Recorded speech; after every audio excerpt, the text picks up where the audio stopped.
I was so excited for my Valentine's Day date. I had been talking to this guy, Ethan, for weeks. He was sweet, funny, and honestly seemed perfect. He asked me to dinner at this cute little restaurant downtown, and I couldn't say no. When I got there, he was already waiting. He smiled at me like he had been looking for me forever. "You look even more beautiful in person," he said.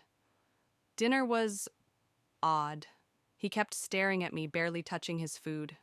When I asked him about himself, he gave these vague answers, like he didn't want to say too much. And when our hands brushed, his skin was ice cold. Still, I was drawn to him. So when he offered to walk me home, I agreed. As we strolled through the quiet streets, I felt this strange sense of deja vu. Like I'd done this before, like I knew him from somewhere.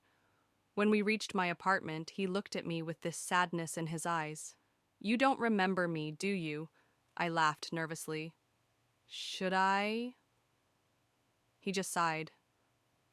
"We were supposed to meet last year, on Valentine's Day." A cold chill ran down my spine. That was impossible. Last Valentine's Day. I had been in a terrible car accident on my way to a date. I barely survived. My heart pounded as I looked at him, really looked at him, his face, his eyes. I suddenly remembered. Ethan, the guy I was supposed to meet that night, the guy who never made it. Before I could say a word, he smiled, sadly. "I just wanted to see you one last time." And then he disappeared. I stood there, frozen, staring at the empty sidewalk where he had just been. I never found his number in my phone again.